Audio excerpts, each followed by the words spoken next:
marami o merong ilan na nag-aalala din tungkol sa kanilang future o sa kanilang kinabukasan o sa inaharap ng kanilang buhay.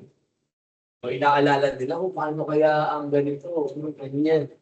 Sa mga susunod na araw, sa susunod na buwan, sa susunod na taon, ano na, ano mangyayari sa buhay ko. Panuhan, kahit sa mga sandaling ito, ay mayroong dinadalang tila mabigat na suliranin. Lahat naman tayo na dumadaan sa ganyang pagkakataon o sitwasyon ng buhay. Lahat tayo rito mayroong problema. Sino dito walang problema? Taas ang kamay. Kahit nga bata, may problema yan. So, lahat tayo mayroong kani-kanyang dinadalang problema. Pagsubok. Maybe, sa mga sandaling ito, meron kang daladalang mabigat na suliranin ng problema sa iyong puso ngayon.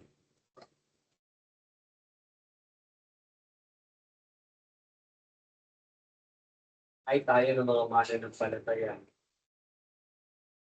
Minsan na itatanong natin sa Diyos. Sabi natin, Panginoon,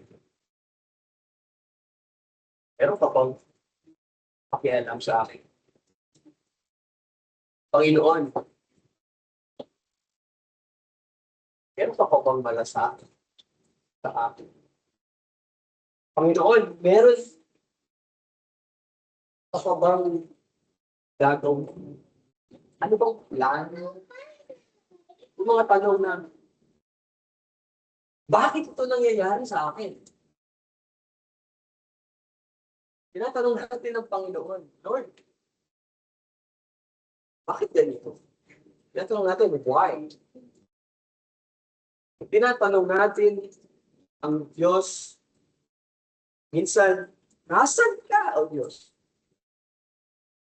Nasan ka sa mga panahong kagaya nito? Tinidinig mo ba ang aking mga panalangin? Alam, minsan, kahit tayo ng mga mananampalataya, kapag nahaharap tayo sa mga matitinding pagsubok, sabi natin, minsan yan sa Diyos. Dito sa mundo, alam natin na ang sanlibutan ito, dito mo makikita puno ng pain, puno ng sakit, puno ng pagdadalanghat, puno ng kalungkutan. At marami ang naghahanap ng pag-asa. Kaso ang nakakalungkot, maraming tao ang naghahanap ng kanilang pag-asa sa mga temporal na bagay. Doon sa mga bagay na hindi naman magtatagal. Tulad ng ano, Pastor? Tulad ng pera. Pagkita ng salapi. Isa iniisip ng tao, kapag marami kang pera, secured ka. Kapag may pera ka, may pag-asa. Even yung work, yung trabaho. Kayo na mga naghahanap. Kapag tinitignan mo na yung trabaho mo, magsasalba sa'yo, ang trabaho mo ang siyang magbibigay sa'yo ng malaking pag-asa, magtagkakamali ka. Even yung success, yung mga tagumpay na narating mo, yung mga na-achieve mo sa buhay, kahit yung mga yan ay mga temporal na mga bagay, pag dyan mo iniasa, inilagay ang iyong pag-asa, mawawalan lahat ng kahit sa tao, huwag kang aasa sa tao. Huwag kang aasa sa tao. Dahil ang tao ay nagbabago. Kasi, mga bagay nito, maaaring itong mawala sa atin. Are you listening? Maaari ang mawala sa iyo. Pero, merong mabuting balita. Dahil tanging si Jesucristo lang ang siyang makapagbibigay sa atin ng malaking pag-asa, ng buhay na pag-asa na kailanman hindi mawawala sa iyo. Hindi mawawala sa atin. Dito nga sa ating pag-aaral, dito sa John chapter 11, itong chapter na ito, dito may nakita natin ang patungkol kay Lazarus, di ba? Sino si Lazarus? So yung kaibigan, matalik na kaibigan ni Jesus, ng ating Panginoon sa Kristo. So nung dumating, nung nagkasakit, nakita natin, nagkasakit si Lazaro, at ang ginawa ni Martha at ni Mary, ni Maria, ay pumunta sila sa Panginoon, nagpadala sila ng balita na ang kanilang kapatid niya ay mayroong karamdaman. Ang binalita na Panginoon, yung mataling na yung kaibigan ay may sakit. Pero, anong ginawa ng Panginoon? Imbis na kaagad na puntahan ni Jesus ng ating Panginoon, nakita natin, o nabasa natin, na si Jesus, kung saan siya naroon, hindi siya umalis doon. Hindi siya dali-dali pinuntahan yung kaibigan niya para pagalingin. Hindi nag-stay pa siya, alam niyo kung ilang araw, 2 araw. Sabi ng verse 6. John 11 verse 6. Nang mabalitaan niya na si Lazaro ay may sakit, kaya nanatili ng 2 araw pa sa dating lugar na kinaroroonan niya. Kaya nung dumating na si Jesus, nabasa natin, nakita, narinig natin na si Lazaro ay ilang araw makakay. 4 na araw na patay. Kaya kung titignan mo siya ng mabuti, sa pantaong pananaw, malabo na talaga. No? Wala kang pag-asa. It's impossible na gumaling pa kung nakakala nilang ay natutulog ako. Mayroong malubhang sakit. So si Martha, malungkot. Maria, nila, umiiyak, nagdadalampati. Tapos yung mga nakapaligid sa kanila, yung mga Hudyo, pawang nakikidalampati, naghihinagpis din dahil sa pagkawala ni Lazaro. Nakita natin yun sa verse 19 and verse 31. Ngunit sa kalagitnaan ng kanilang kalungkutan, ang ating Panginoong Jesucristo rito ay nagbigay ng isang pinakadakilang katotohanan na sinasabi ng salita ng Diyos. Na sinasabi rin na ito siya. Nasabi kung sino siya. Ano sabi niya sa ating text? Sa John 11 verse 25, 11 verse 25, sinabi sa kanya ni Jesus, ako ang muling pagkabuhay at ang buhay. Ang sumasampalataya sa akin, bagamat siya'y mamatay, ay mabubuhay. Kaya nga sa una natin pag-aaral, unang punto, first point natin, Jesus conquered death. Napagtagumpayan ni Kristo, ni Jesus, ang kamatayan. He defeated death, kamatayan. Pero sabihin ni Jesus, ako ang muling pagkabuhay at ang buhay. Sa English, I am the resurrection and the life. Sinasabi niya rito, ipinapahayag niya sa atin, sa marami, na hindi siya kayang talunin ng kamatayan. Yun ang ibig sabihin. Hindi na kayang dapiin, talunin, sirain ng kamatayan. Kaya dito, sa ating pag-aaral, makikita natin na hindi lamang basta kinomfort ni Jesus si Maria at si Martha at si Maria. Di lang siya nagbibigay ng aliw sa kanila. Ang gusto niyang mangyari na si Martha at Mary, ang gusto ni Jesus, makita nila o maunawaan nila na si Jesus lamang ang siyang makapagbibigay ng tunay na buhay. Nakita niyo yun? Yun ang gusto niya ipaunawa, ipakita kay Martha at Mary. Na kung wala si Kristo, mayroong kamatayang espiritual. Maliwanag yun. Na kung wala ka kay Kristo, patay ka espiritual. Ngunit kung ikaw ay na kay Kristo, meron kang buhay na walang hanggan. Kung na kay Kristo ka, meron kang maliwanag, matibay na relasyon kay Yesu Kristo, meron kang walang hanggang buhay. Yan ang sinasabi niya dito. Na sinasabi niya, I am the resurrection and the life. Ngayon, kasi, o ayon sa salita ng Diyos, alam natin na ang lahat ng tao ay nagkasala. Yan ang sinasabi ng salita ng Diyos sa Romans chapter 3, verse 23. For all have sinned. Ang lahat ng tao ay nagkasala. Ngayon, ang kasalanan, meron niyang resulta.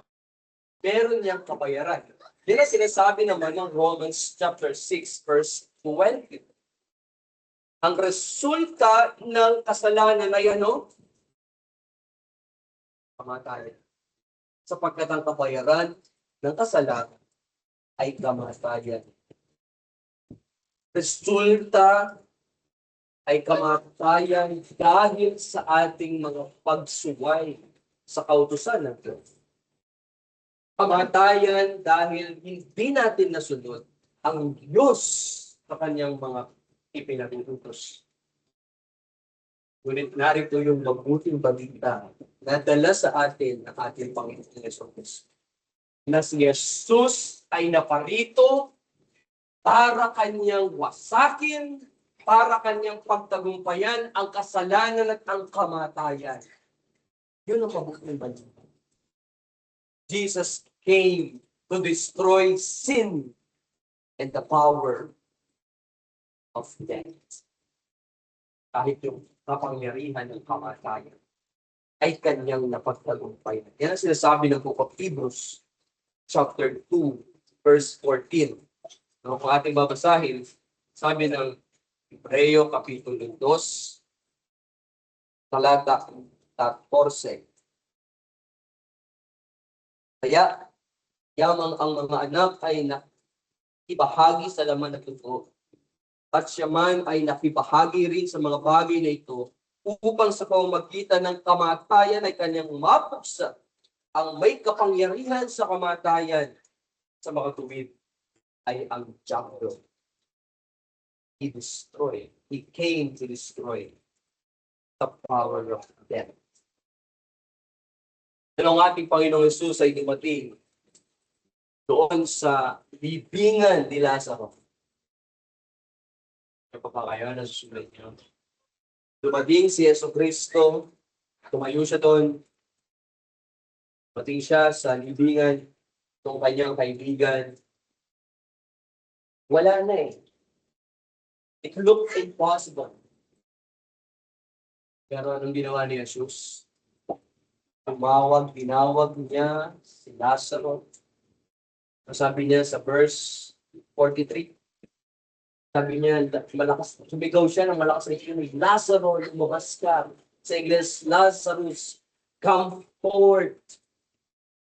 Tawag niya sa pangalan. Ano nangyayari? Si Lazaro ay muling nabuhay. Alam niyo yun ang pinapakita nito? Pinapakita nito Itong milagro na ginawa dito ni Jesus ay nagtuturo sa atin. Itinuturo sa iyo ngayon na si Jesus mismo ang muling pagkabuhay. Yan ang tinuturo sa atin. Pinapaunawa, nais ipakita na si Jesus ang siyang muling pagkabuhay at ang buhay. At ang nakamaliwanag o malinaw na pruweba niyan na talagang napagtagumpayan ni Jesus ang kamatayan ay yung krus, Kristo. At yung libingan na walang laman. Yun ang maliwanag na pruweba niya. Dahil siya yung muling namatay. Na doon sa krus, alam natin, si Jesus, kanyang pinasan ang tukod o galing ng Diyos para sana sa atin. Tiniis lahat ni Jesus yun. At doon din sa krus, pinasan ni Jesus Kristo yung kabayaran para sa kasalanan. Yung kabayaran ng kasalanan natin. Kaya sabi ng Isaiah 53 verse 5, na kanyang siya'y nasugatan dahil sa ating mga pagsalangsang o sa ating mga kasalanan, dahil sa kabigatan ng kasalanan natin. Sa krus siya'y namatay, siya'y inilibing, at siya'y muling nabuhay mula sa mga patay ng matagumpay. Sinasabi niya, mabubuhay siya on the third day sa kanyang mga alagad ng yagdo. At buhay nga siya mula sa mga patay. Romans 5:8. But God commended His love toward us, in that while we were yet sinners, Christ died for us. Sinasabi rin ng Revelation chapter 1 verse 18. Sinasabi roon na si Jesus ang siyang nag-iisang namatay at ngayon narito siya ay buhay magpakailanman. Sino sinasabi roon? Jesus is the one which was dead, and behold, I am alive forevermore. Kaya ngayon, kung ikaw ay wala pa kay Kristo, kung ikaw ay labas kay Hesus Kristo, ikaw ay patay spiritual. Yan sinasabi ng salita ng Diyos sa Ephesians chapter 2 verse 1. We are dead in trespasses. Dahil sa kasalanan, tayo patay spiritual. At tandaan mo ito, hindi ang church ang magsasalba sa iyo. Hindi ang the Berean Church ang magliligtas ng kaluluwa. Hindi dahil nasa church ka ngayon, ligtas ka. Hindi ang pera ang magliligtas sa iyo. Hindi ang tagumpay ang magliligtas din sa iyo. At huwag mong iisipin o akalain na ang mabubuting gawa mo ang siyang magsasalba o magliligtas sa iyo. Hindi yun ang paraan na sinasabi ng salita ng Diyos. Pero magandang balita sa atin. Ang salita ng Diyos. Si Jesus ay tumatawag sa iyo ngayon. Sinasabi sa iyo ng Panginoon ngayon sa iyo, lumapit ka sa Kanya. Anong kahulugan natin doon? Kapag sinabing, come to me, kapag sinasabi ni Jesus na, come to me, para sa atin, ang ibig sabihin nun ay manampalataya kayo sa akin. Tumatawag ang Diyos, manampalataya ka kay Hesus Kristo. Kasi siya rin mismo ang nagsabi, at yan ang pag-aaralan natin sa susunod na linggo, ang sabi niya, ako I am the way. I am the truth. I am the light.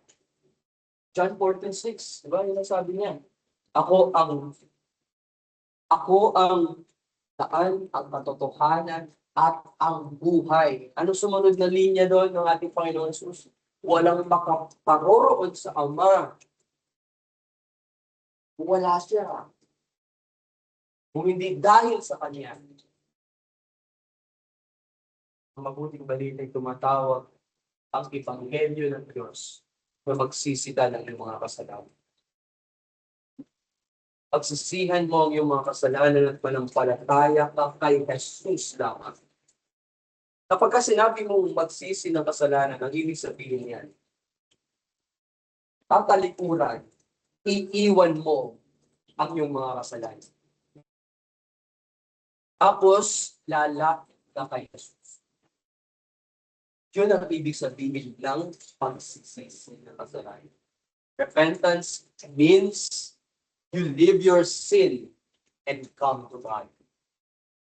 Kapag sinabi mo namang mananampalataya ka kay Jesus, ang ibig sabihin nun, talagang magtitiwala ka ng buo kay Jesus lamang. Are you listening? Nakuha niyo yun? Ang pagsampalataya, ibig sabihin, magtitiwala ka ng buo kay Jesus lamang. Sa Kanya lamang, wala nang iba. Huwag ka magtitiwala sa sarili mo. Do not trust yourself. Saan ka magtitiwala? Magtiwala ka doon sa nabuhay na maguli. Magtiwala ka doon sa buhay na tagapagligtas natin. Sino siya? Si Jesus.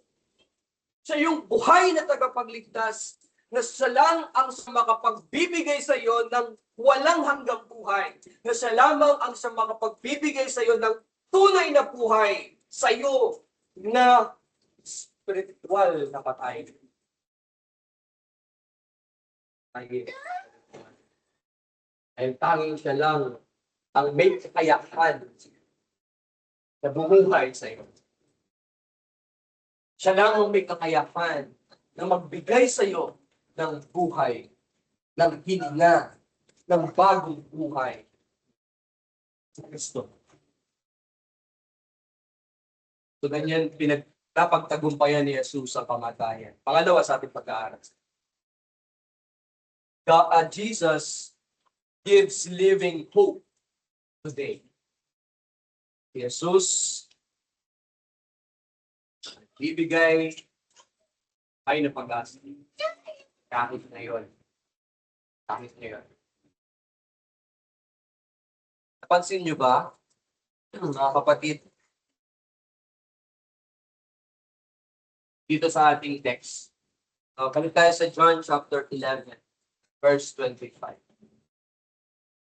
Sana napansin nyo din. Dito sa verse 25, ang ating Panginoong Jesus, nagsasalita siya. No, sinabi niya ang mga salitang ito kanino?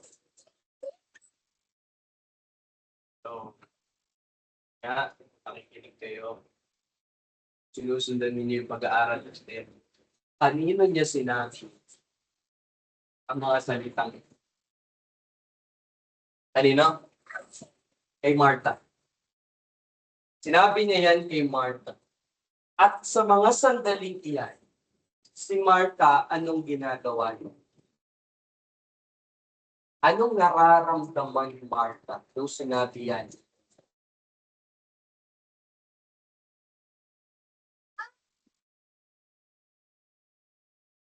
Yeah. Ano nararamdaman ni Martha? Si Martha dyan, malungkot siya. Nagdadalamhati siya. At ito pa, si Martha sa mga sandaling ito, naguguluhan siya. No, confused siya. Pero dito, ang ating Panginoong Jesus, pinaalalahanan niya si Martha Anong paalala niya dito? Dito sa verse 25, dito sa text na pinag-aaralan natin. Ang sinasabi niya dito, kahit tumating sa iyo ang kamatayan, meron kang pag-asa. Meron tayong pag-asa. Kanino? Kay Jesus. Kaya nga niya nasabi, I am the resurrection and the life. Ako ang muling pagkabuhay at ang buhay. Ano minsan, para tayong si Marta eh. Yun yung nakakalimutan. Pag may problema, talagang sobra tayong malungkot. Sobra tayo kung magdalang. Torto naman yan. Ano doon naman talaga? Totoo naman. Na may mga panahon na lumalapit tayo sa Diyos. Ibig sabihin, nananalangin tayo sa Panginoon. Pero, yung kabigatan na dala-dala natin, yung problema, yung pagsubok, yung struggle na mayroon tayo, pagtapos natin ilapit sa Panginoon, nandun pa rin naman eh. Nananatili pa rin siya. Yung naghihintay ka, sinasabi mo, noon, tagal na. Pero eto pa rin. Hindi nga napapawasan eh, natagad-tagad pa. Nagpapatuloy pa rin yung pagsubok na dala-dala ko. Ba't pa rin tayo? Pero dito sa ating pag-aaral, sana mapaalalahanin tayo. Kasi sa atin, dito sa ating pag-aaralan, nagpapaalala si Jesus. Kasi pinapaalalahanan tayo ni Jesus na ang ating pag-asa, listen to this, mahalaga to, na ang ating pag-asa, hindi siya nakabase sa kung anong nangyayari sa'yo. Hello? Ang ating pag-asa, hindi siya nakabase sa kung anong meron sa sanlibutan ito. Kasi ang tunay na pag-asa natin,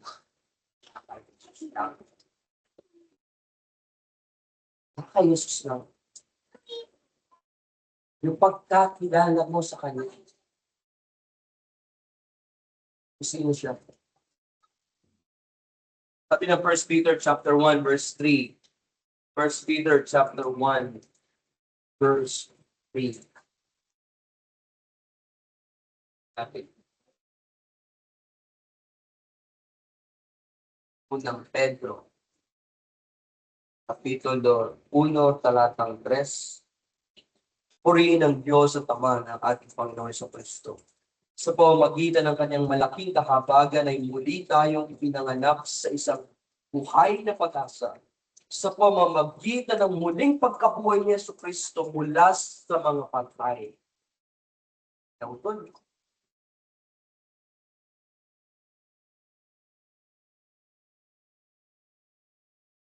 Dahil si Jesus ay buhay.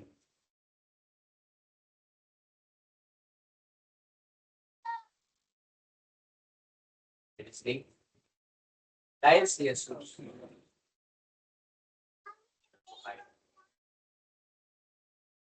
Maaari kang makapagpatuloy na mabuhay sa iyong pananampalataya.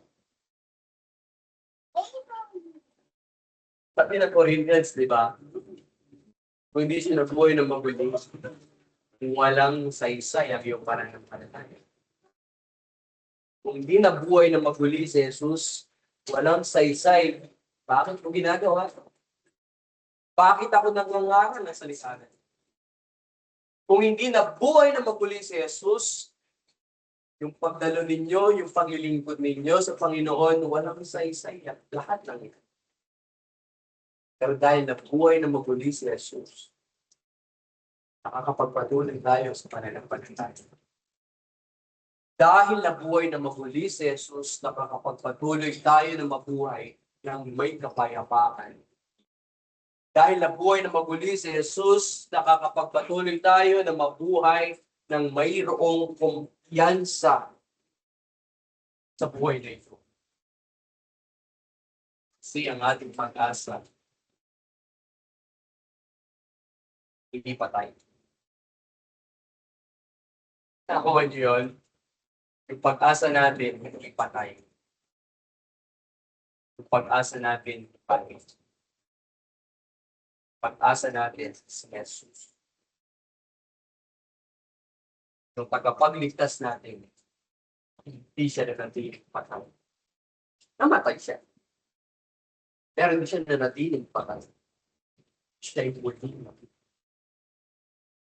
Kaya yung pag-asa natin, siya yung buhay na pag-asa natin. Si Jesus. Na huwag mo sanang isipin, ngayong Kristiyano ka na, ngayong meron ka ng tamang relasyon kay Jesus. Huwag mong isipin ito.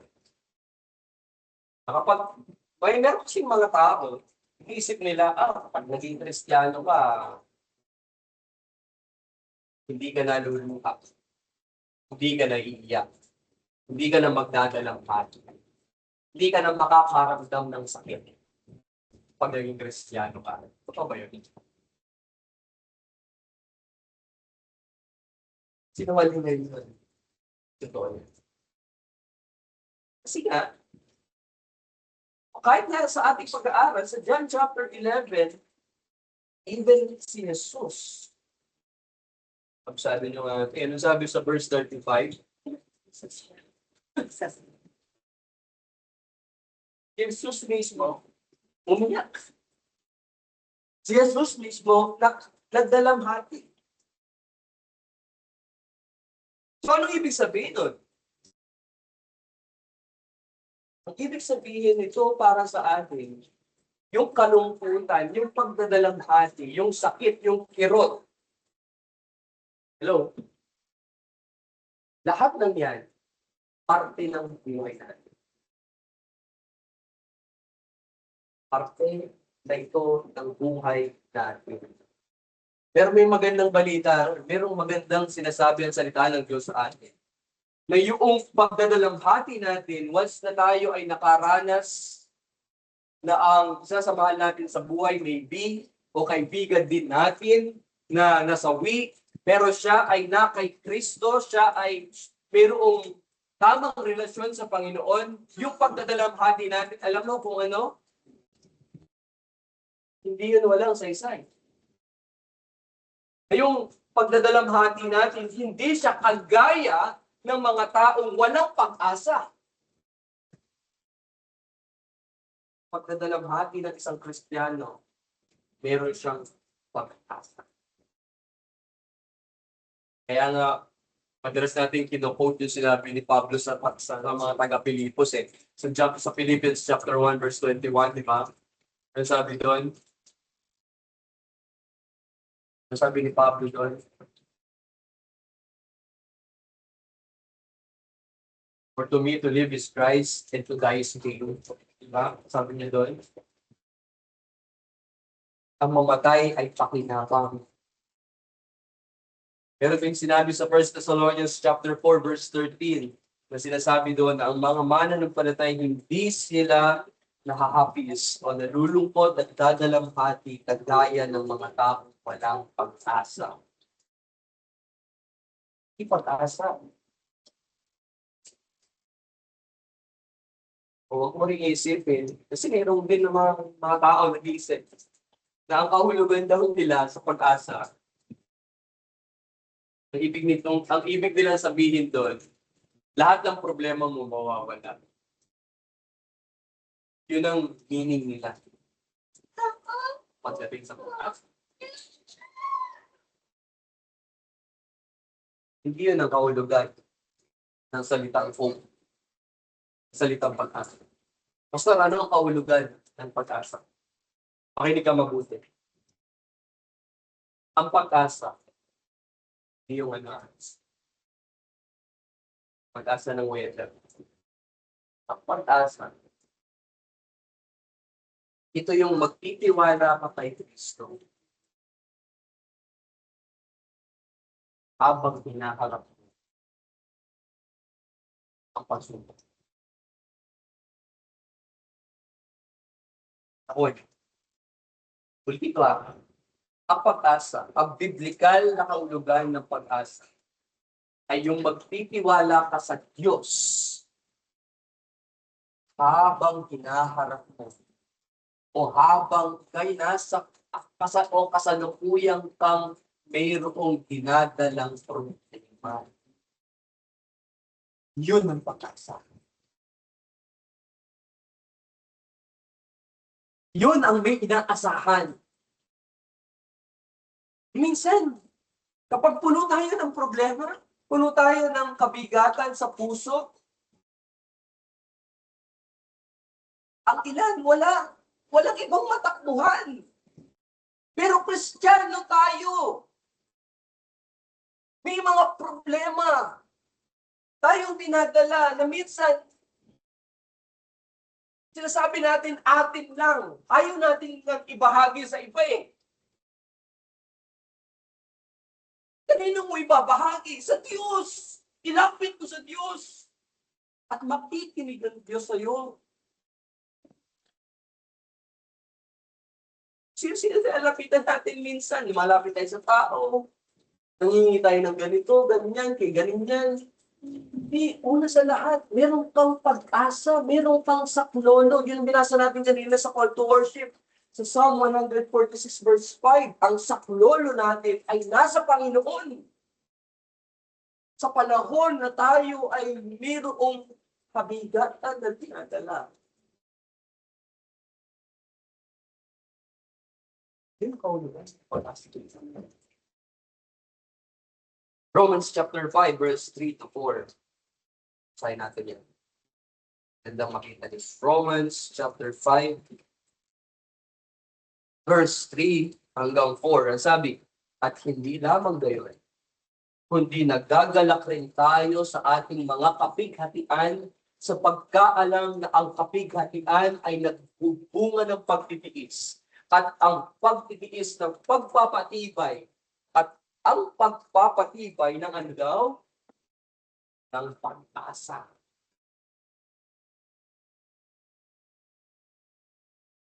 Now, paano natin isa sa pamuhay ang salitang ito ibinigay sa atin ng Panginoon?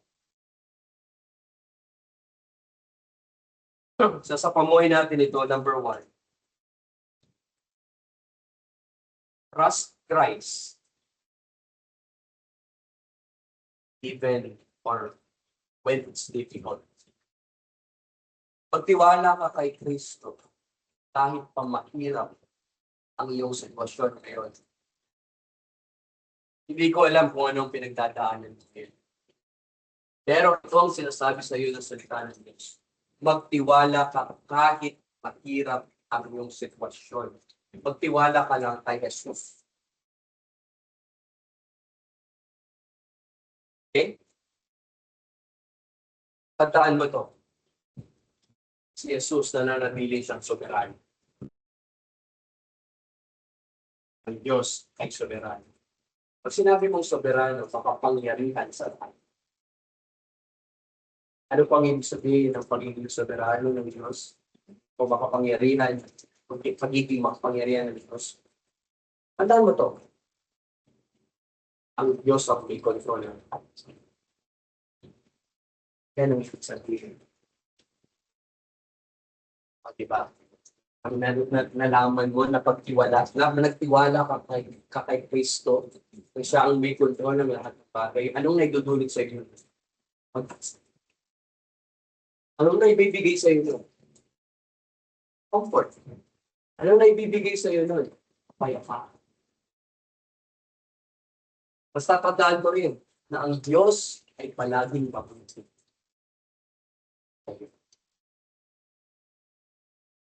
Mayroong mabuting na itutulot sa iyo yung sitwasyon mo ngayon.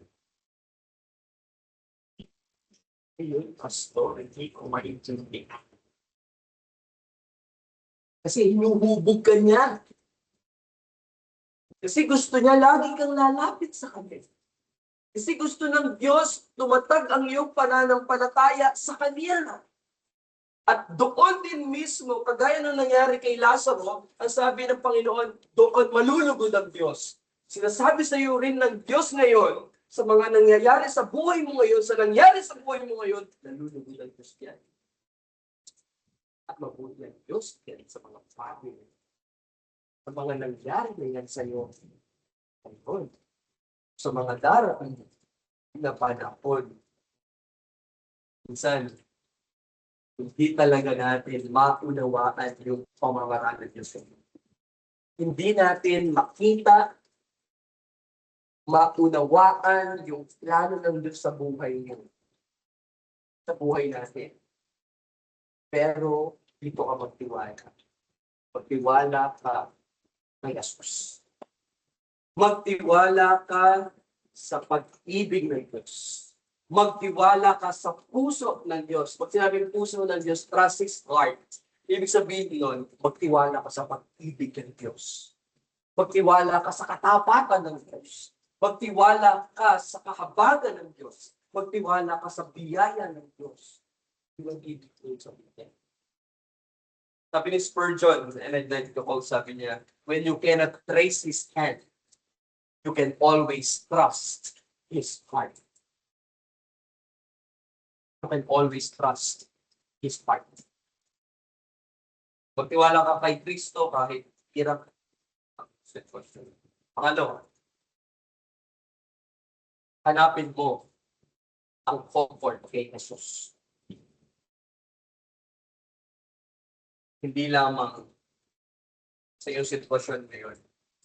Minsan, totoo naman, pagsagana tayo, maganda yung sitwasyon ng buhay natin ngayon, merong comfort na binibigay.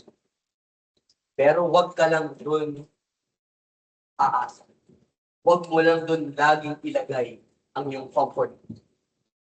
Kundi, hanapin mo yung mas greater na comfort na pwedeng matanggap mo. Yun ay makikita mo lang kay Jesus. At siya ang tunay na kaaliwan. Yung sitwasyon mo ngayon, kasi pwede yan magbago eh. Pwede yung isang iglap, mawala lahat yan. Pwede isang iglap, o sa mga susunod na panahon, mawala, magbago ang lahat yan. Pero si Jesus, tandaan mo to, hindi siya nagpapago. Nananatiling tapat, nananatiling sapat sa atin. Si Jesus. Ang sabi sa tayo niyo sa Book of Hebrews is the same yesterday, today, and forever. Yan si Jesus. Siya yung nananatiling noon, ngayon, at magpakailanman. He never changed. Hindi siya nagpapago. Sa pangatlo, ipahagi natin to share this hope with others. Ibahagi natin ang pag-asang ito sa iba. Alam mo, maraming tao, walang pag-asa. Kasi na pag-asa sa buhay.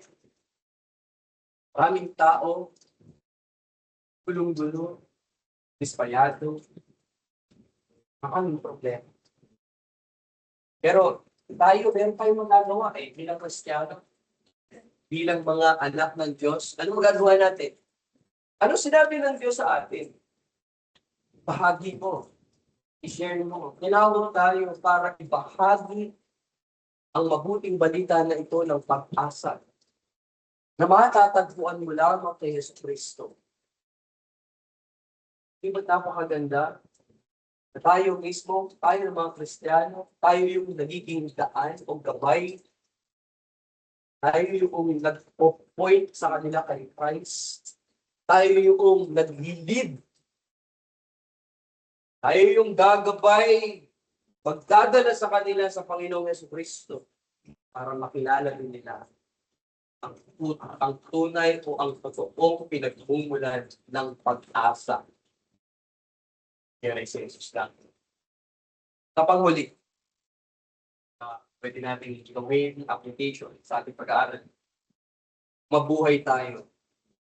Live with eternity in mind.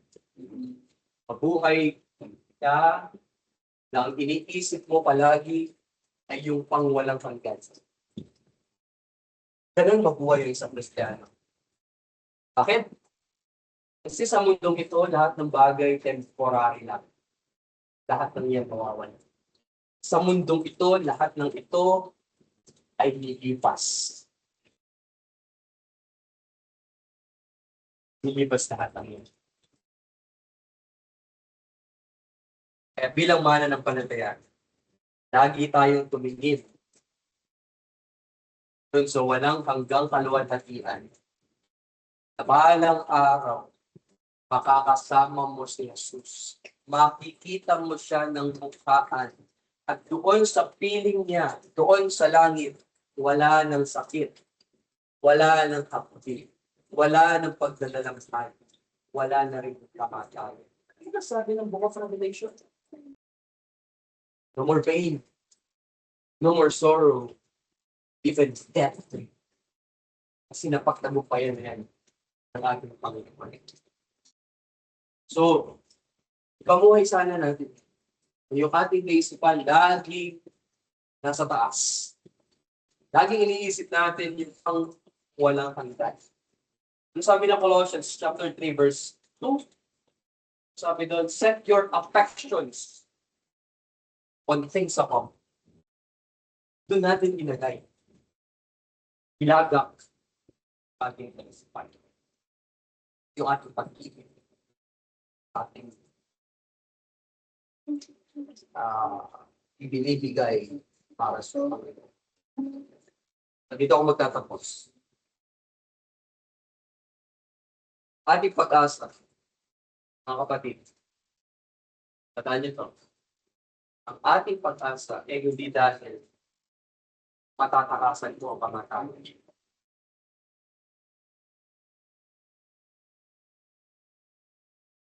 Kasi nasabi ng Panginoon, I am the resurrection and life. Hindi, ang pag-asa natin, pag tinanong ka, ano pag-asa mo?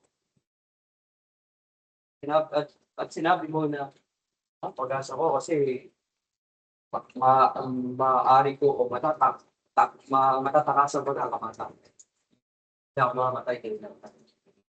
Hindi yun. Pag-asa natin, nakita rito sa ating pinagkaraan, na ating si Jesus na pagtagumpayan niya ang kamatayan. Jesus conquered death. So yun ang sagot. Anong pag-asa mo? Jesus.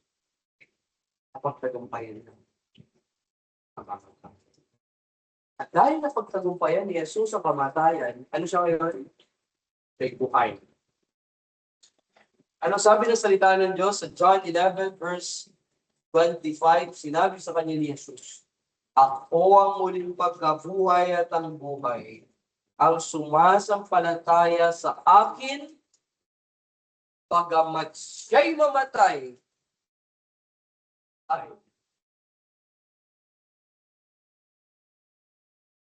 kanan. Natin tanasin. Patay tayo. Pwede ba yan, Pastor?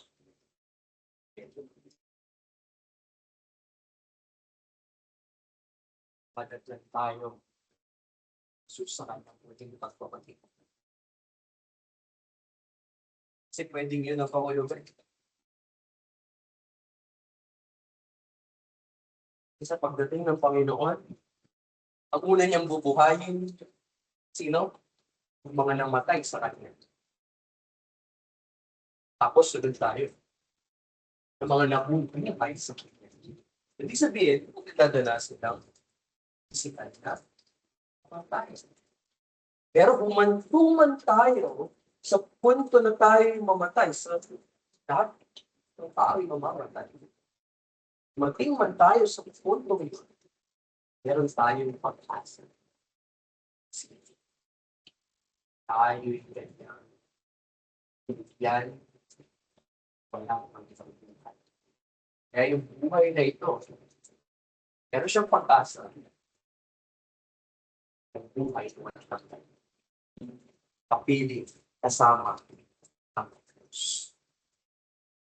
Dahil siya'y buhay, mabubuhay tayo sa we do. Amen. Thank you, Lord Jesus.